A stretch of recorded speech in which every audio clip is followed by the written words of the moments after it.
En el verano del año 480 a.C., en un estrecho desfiladero perdido entre montañas y mar, el destino de Grecia se comprimió en unos pocos metros de roca y polvo.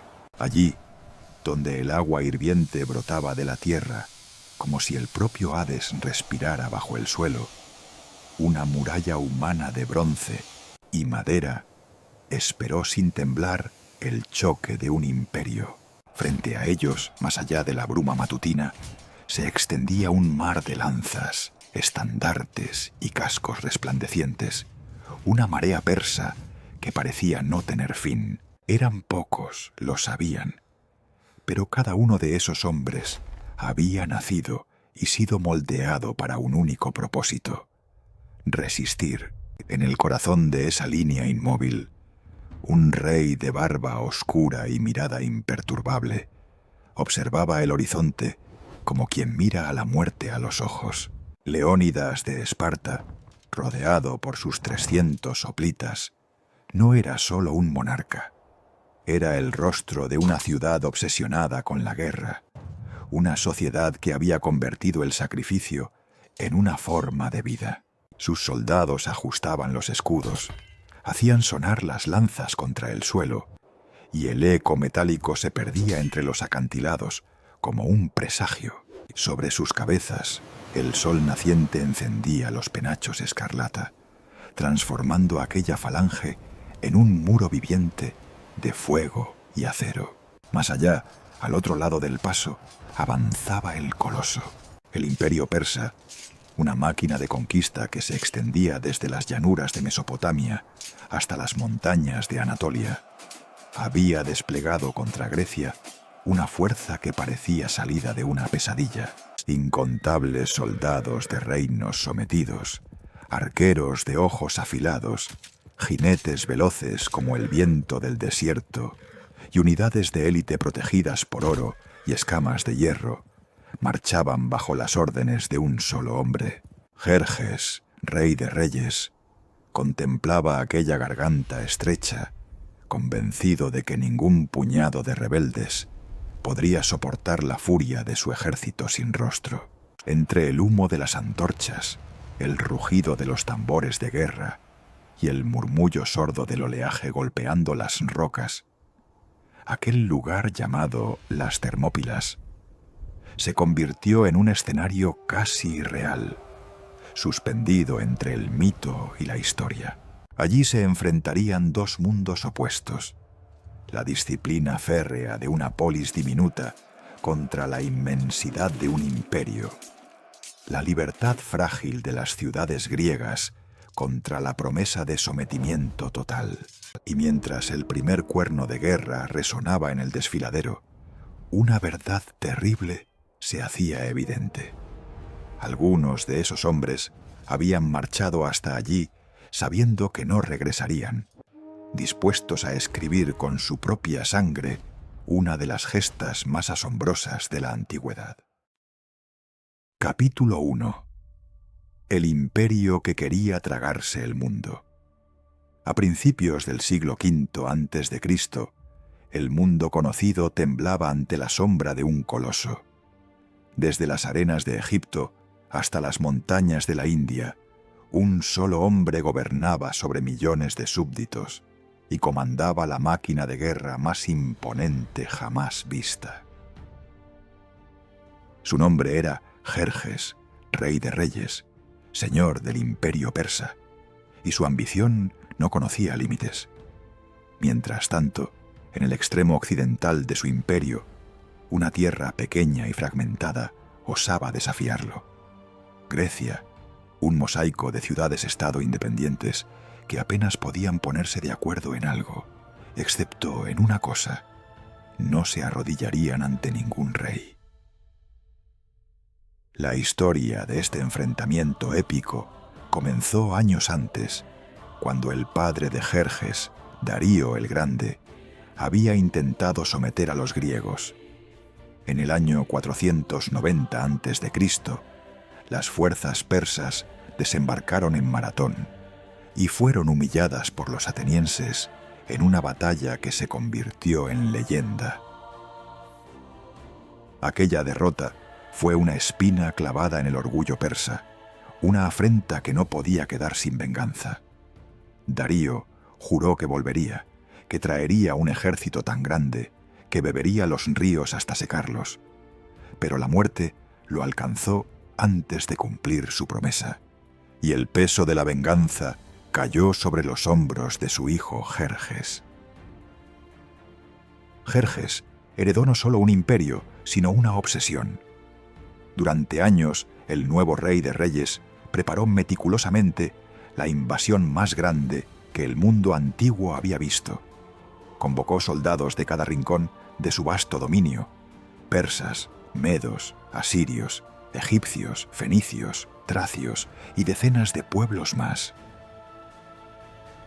Las estimaciones antiguas hablan de millones de hombres, aunque los historiadores modernos calculan que el ejército persa rondaba los 200.000 soldados y 700 naves de guerra. Era una cifra abrumadora para la época, un tsunami humano que se preparaba para ahogar a Grecia. Las órdenes de Jerjes eran claras. Grecia debía arder, Atenas debía ser borrada del mapa, y todos los griegos debían aprender lo que significaba desafiar al rey de reyes. Mientras tanto, Grecia era un hervidero de tensiones internas y rivalidades milenarias. Las ciudades-estado, las polis, eran entidades completamente independientes, con sus propias leyes, gobiernos y ejércitos. Atenas, la joya democrática, rivalizaba constantemente con Esparta, la potencia militar que gobernaba con mano de hierro su propia región del Peloponeso. Corinto, Tebas, Argos y docenas de otras ciudades mantenían sus propias agendas políticas. La idea de una Grecia unida era prácticamente una quimera, un sueño imposible en un mundo donde cada ciudad veía a su vecina con desconfianza. Sin embargo, ante la amenaza persa que se cernía desde el este como una tormenta apocalíptica, algunos líderes visionarios comenzaron a entender que sólo la unión podría salvarlos. En el año 480 a.C., los rumores sobre la invasión persa ya no eran rumores, sino certezas aterradoras. Los espías informaban de puentes flotantes construidos sobre el Helesponto para cruzar de Asia a Europa, de depósitos de suministros amontonados en Macedonia, de una flota tan grande que oscurecía el mar. Algunas ciudades griegas, aterrorizadas, optaron por la sumisión inmediata ofreciendo tierra y agua a Jerjes en señal de rendición. Otras, como Atenas y Esparta, eligieron el camino de la resistencia. Se convocó un congreso en Corinto donde se formó la Liga Helénica, una alianza defensiva que por primera vez en la historia unía a las principales ciudades griegas bajo un solo estandarte. Esparta, reconocida como la potencia militar suprema, tomaría el mando de las fuerzas terrestres. Esparta no era una ciudad cualquiera, sino una sociedad militar desde la cuna hasta la tumba. Los espartanos vivían para la guerra, se entrenaban para la guerra y morían en la guerra. Sus soldados eran los hoplitas más temidos del mundo antiguo, guerreros que formaban la falange más disciplinada y letal jamás creada. Desde los 7 años, los niños espartanos eran arrancados de sus familias y sometidos al agogé, un entrenamiento brutal que los convertía en máquinas de combate sin piedad ni debilidad. Solo los más fuertes sobrevivían. Los que llegaban a la edad adulta se convertían en los espartiatas, ciudadanos soldados que formaban la élite militar de Grecia. Eran pocos, apenas 8.000 en total, pero cada uno valía por 10 hombres normales en el campo de batalla. Al frente de Esparta estaba Leónidas, un rey de unos 60 años que había demostrado su valor en innumerables campañas. Leónidas no era solo un guerrero, sino un líder nato, un hombre que inspiraba lealtad absoluta y que comprendía perfectamente lo que estaba en juego. Cuando llegó la noticia de que el ejército persa había cruzado el Helesponto y marchaba hacia el sur, Leónidas sabía que Grecia necesitaba tiempo.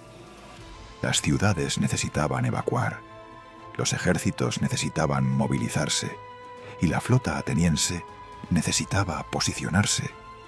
Alguien tenía que plantar cara a Jerjes, alguien tenía que frenar, aunque fuera temporalmente, aquella avalancha imparable. Y ese alguien sería él. El plan era simple pero desesperado: defender el paso de las Termópilas, un estrecho desfiladero entre las montañas y el mar, donde un ejército pequeño podría contener a uno grande. Allí, en aquel cuello de botella natural, los griegos tendrían una oportunidad de luchar en igualdad de condiciones. Leónidas seleccionó personalmente a 300 espartiatas, todos ellos padres de familia, para que su linaje no se extinguiera si morían. Junto a ellos marcharían varios miles de aliados de otras ciudades griegas, formando una fuerza total de aproximadamente 7.000 hombres. Era ridículamente pequeña comparada con el ejército persa, pero Leónidas no buscaba la victoria total, sino ganar tiempo, enviar un mensaje y demostrar al mundo que los griegos preferían morir libres que vivir como esclavos. El destino de Occidente estaba a punto de decidirse en un estrecho paso junto al mar. Capítulo 2. 300 contra un imperio. En agosto del año 480 a.C., el ejército persa llegó finalmente a las Termópilas. El desfiladero era un corredor estrecho, de apenas 15 metros de ancho, en su punto más angosto, flanqueado por montañas escarpadas a un lado y el mar al otro. Era el lugar perfecto para una defensa desesperada. Un cuello de botella natural donde los números no importarían tanto como la disciplina y el coraje. Leónidas y sus hombres ya estaban allí, esperando con una calma sobrenatural. Habían reconstruido un viejo muro defensivo y se habían posicionado estratégicamente, transformando el paso en una trampa mortal. Los persas, al ver la pequeña fuerza que osaba bloquearles el camino, no podían creer que aquellos locos pretendieran detener a un imperio. Jerjes, seguro de su victoria, decidió dar a los griegos una oportunidad de rendirse. Envió un heraldo con un mensaje simple: entreguen sus armas y podrán vivir.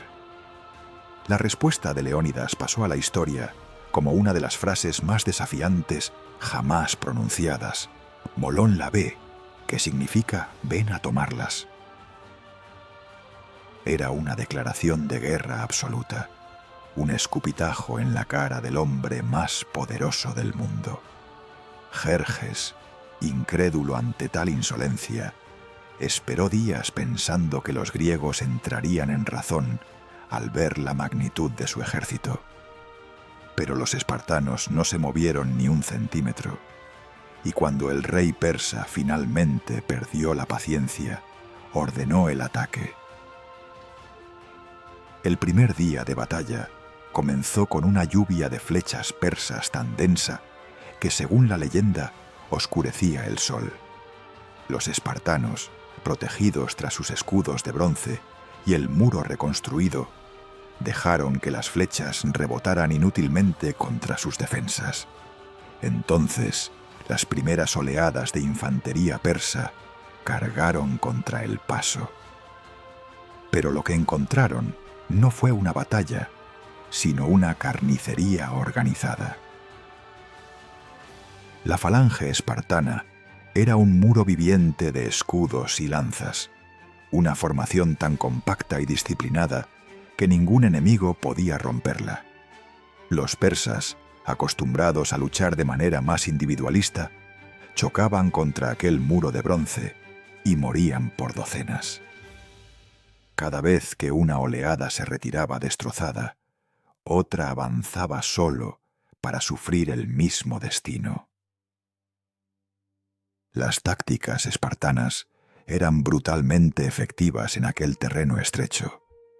Los hoplitas peleaban hombro con hombro, sus enormes escudos formando una barrera impenetrable, mientras sus largas lanzas, las sarisas, atravesaban a cualquiera que se acercara. Cuando las lanzas se rompían, desenvainaban sus espadas cortas y continuaban masacrando con eficiencia mecánica. Los persas lanzaban oleada tras oleada contra aquella posición, incluyendo a los famosos inmortales, la élite del ejército persa, que supuestamente eran invencibles. Pero ni siquiera los inmortales pudieron con los espartanos.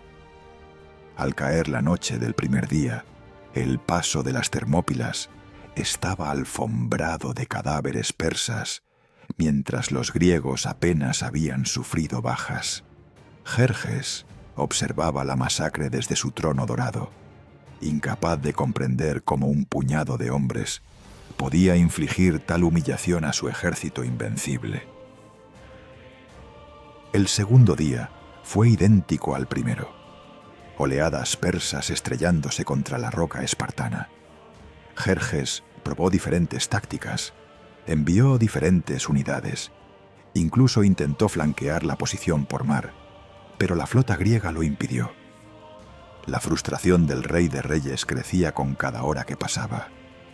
Sus generales no entendían qué estaba sucediendo, cómo era posible que guerreros mortales pudieran resistir contra un ejército que había conquistado medio mundo.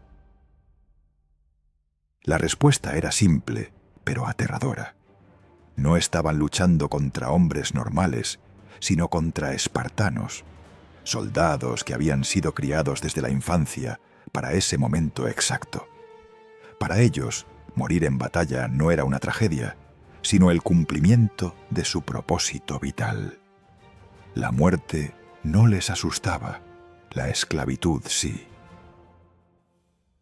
Pero entonces, cuando parecía que los griegos podrían mantener el paso indefinidamente, apareció la traición.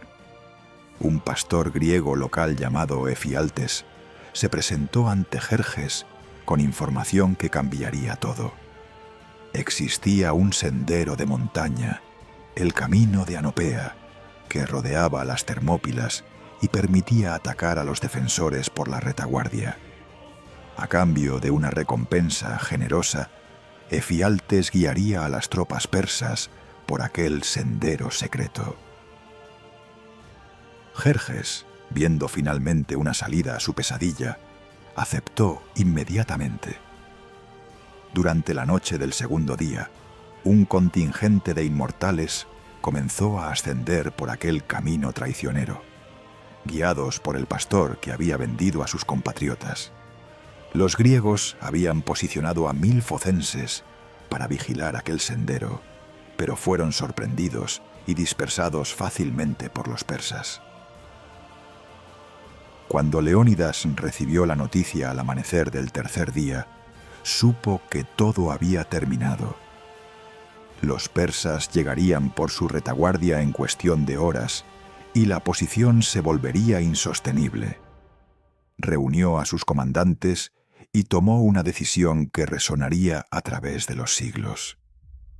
Ordenó a la mayoría de los aliados griegos que se retiraran mientras aún podían. No tenía sentido que todos murieran allí. Los 300 espartanos se quedarían junto con 700 tespieos que se negaron a abandonarlos y 400 tebanos. En total, unos 1.400 hombres que sabían perfectamente que estaban firmando su sentencia de muerte. Leónidas pudo haberse retirado con honor, pero las leyes espartanas eran claras. Un rey debía vencer o morir, jamás huir. Además, un oráculo había profetizado que sólo la muerte de un rey espartano salvaría a Grecia, y Leónidas estaba dispuesto a cumplir ese destino. La batalla final fue apocalíptica. Los persas atacaron simultáneamente por el frente y por la retaguardia, aplastando a los defensores en una tenaza mortal. Los espartanos pelearon como demonios, formando círculos defensivos y vendiendo cada metro de terreno al precio de sangre persa. Leónidas cayó temprano en la lucha, y sobre su cuerpo se libró una batalla feroz, donde persas y espartanos se mataron por docenas. Cuando las lanzas se rompieron, lucharon con espadas. Cuando las espadas se quebraron, lucharon con dagas. Cuando las dagas se perdieron, lucharon con dientes y uñas. Al final, los supervivientes fueron acorralados en una pequeña colina, donde, completamente rodeados y sin esperanza alguna, fueron masacrados por una lluvia interminable de flechas persas. Ni uno solo se rindió, ni uno solo pidió clemencia. Murieron como habían vivido, como espartanos. Jerjes finalmente había ganado el paso, pero el precio había sido catastrófico. Miles de sus mejores soldados yacían muertos, su cronograma estaba destrozado, y el mito de invencibilidad persa había sido hecho pedazos por 300 hombres. Furioso y humillado, el rey de reyes ordenó que el cuerpo de Leónidas fuera decapitado y crucificado, un acto de profanación que sólo demostraba cuánto había dolido aquella pequeña victoria griega. Pero mientras Jerjes continuaba su marcha hacia Atenas, creyendo que había aplastado el espíritu griego, no sabía que había logrado exactamente lo contrario. El sacrificio de las Termópilas se convertiría en el grito de guerra que uniría a toda Grecia contra el invasor. Capítulo 3. El sacrificio que salvó a Occidente. Cuando el eco de los últimos gritos en las Termópilas se apagó, el paso estaba cubierto de cadáveres y de silencio. Jerjes había conseguido abrirse camino, pero aquella victoria sabía a veneno. Había tardado 3 días y miles de vidas en aplastar a poco más de 1 millar de defensores, de los cuales solo 300 eran espartanos. Aquello no era precisamente la demostración de fuerza contundente que había imaginado al iniciar su campaña.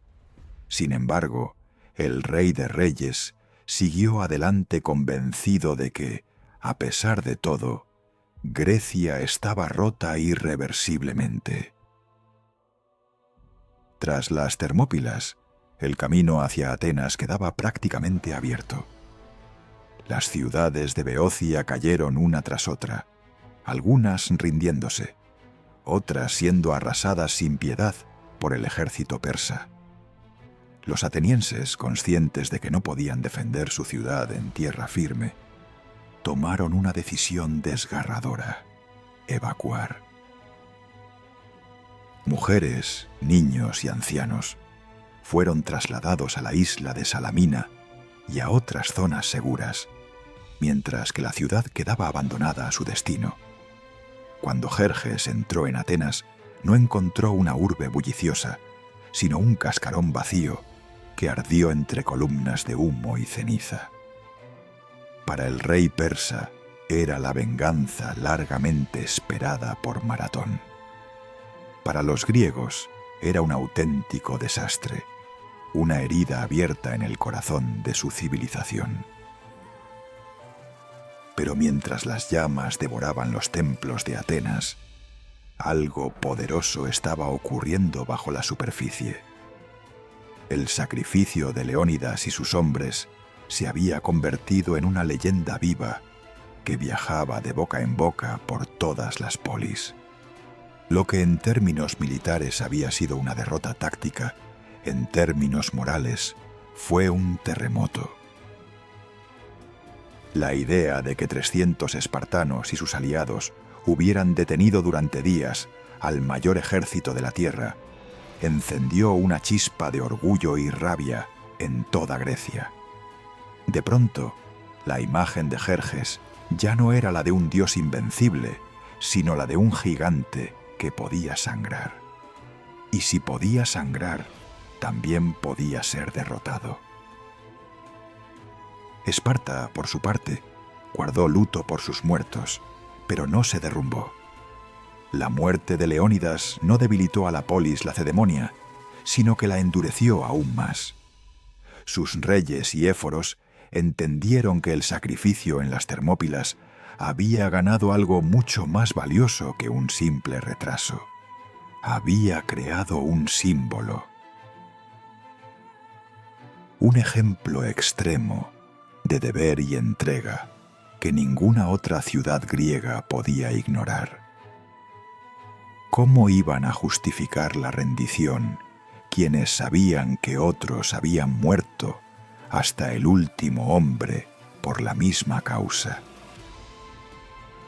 En el mar, Atenas todavía tenía una carta crucial que jugar.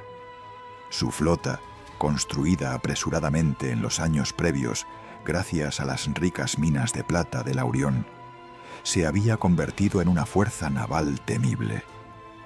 Bajo el mando de Temístocles, un estratega astuto y sin escrúpulos, los atenienses habían apostado todo al dominio del mar. Si los persas controlaban la tierra, los griegos controlarían las olas.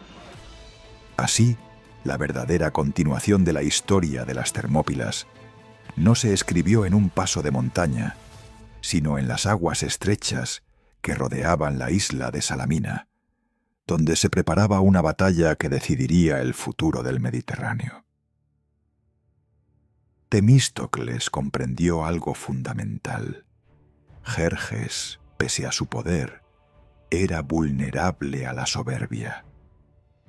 Después de arrasar Atenas, el rey de reyes quería una victoria naval rápida y espectacular que coronara su campaña. El estratega ateniense envió mensajes engañosos al campamento persa, sugiriendo que los griegos estaban divididos, que algunos querían huir y que aquel era el momento perfecto para atacar en los estrechos de Salamina. Jerjes mordió el anzuelo. Ordenó a su inmensa flota avanzar de noche y rodear a los griegos, sin darse cuenta de que se metía en una trampa muy similar a la de las Termópilas, pero esta vez en el mar. Al amanecer, la flota persa se encontró comprimida en un espacio reducido, donde sus números dejaban de ser una ventaja y se convertían en un estorbo. Los trirremes griegos, más ligeros y maniobrables, aprovecharon el caos para embestir sin piedad. Fue una jornada de choques brutales, maderas astilladas y hombres arrojados al agua para no volver a salir. La flota persa extendida, mal coordinada y sobreconfiada, fue destrozada por una fuerza mucho menor, pero mejor posicionada. Salamina fue, en el mar, lo que las Termópilas habían sido en tierra, la demostración de que el ingenio y la disciplina podían doblegar a un enemigo colosal. El impacto psicológico para Jerjes fue devastador. Había visto desde una colina cercana cómo su orgullosa armada era reducida a un cementerio flotante. De pronto, la idea de quedar atrapado en Grecia, sin una flota que asegurara el suministro y la retirada, empezó a resultarle insoportable. El Rey de Reyes tomó entonces una decisión pragmática. Regresó a Asia con la mayor parte de su ejército, dejando en Grecia a una fuerza considerable al mando del general Mardonio para continuar la campaña. La invasión persa no se detenía del todo, pero su impulso inicial, aquella sensación de marea imparable, se había roto para siempre. El gigante ya no caminaba con paso firme, sino con dudas en cada pisada.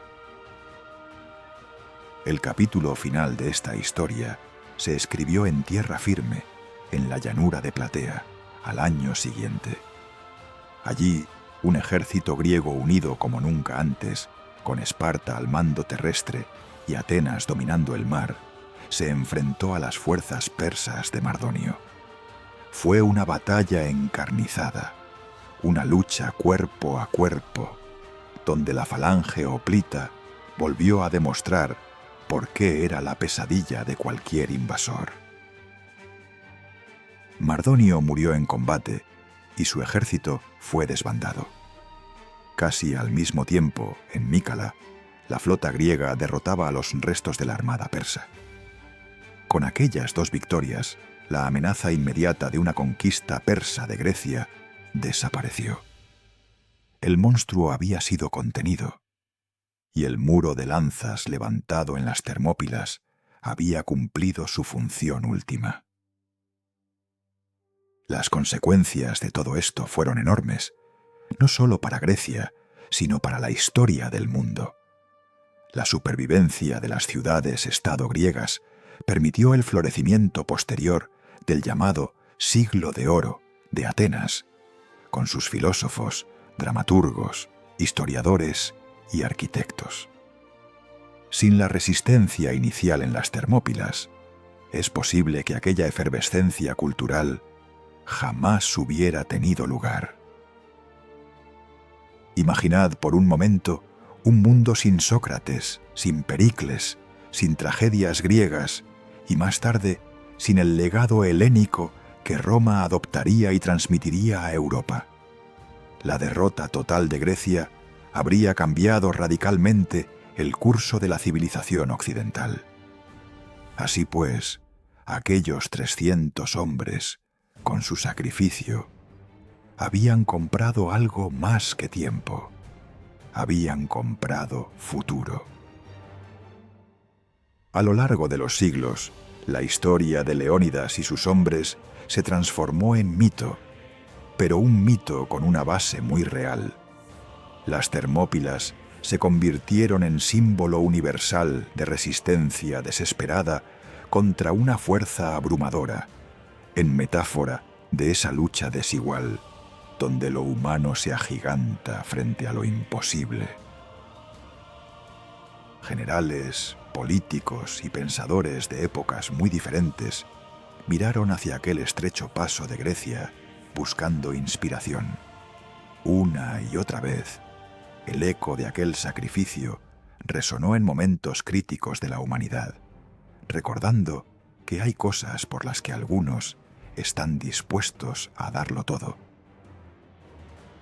Por supuesto, la realidad fue más compleja que la simple imagen de 300 héroes contra 1.000.000 de enemigos. Hubo más griegos luchando junto a los espartanos, hubo traiciones, hubo errores estratégicos y hubo también propaganda posterior, especialmente desde Atenas, para moldear el relato.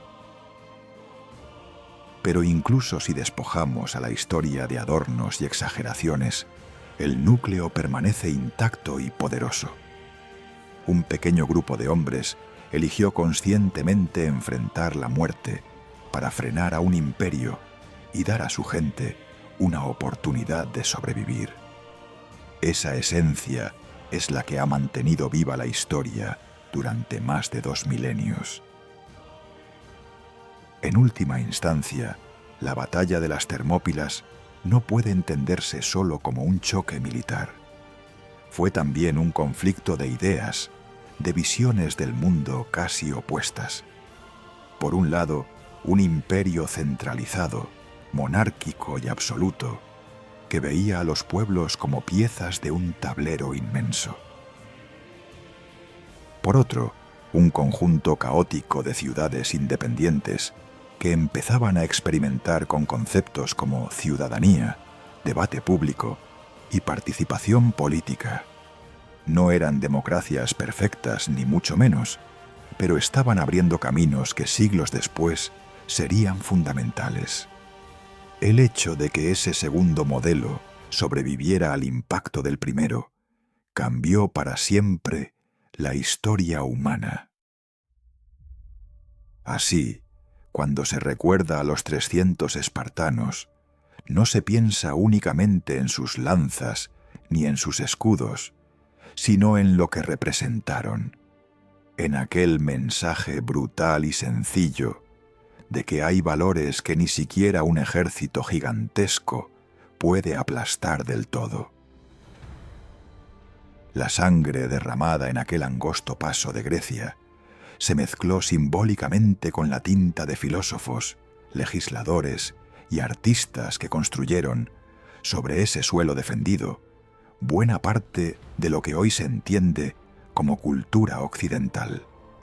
De este modo, el sacrificio de Leónidas y los suyos no quedó enterrado bajo las piedras de las Termópilas, sino que siguió vivo en cada generación que se atrevió a preguntarse dónde está el límite entre la rendición y la resistencia.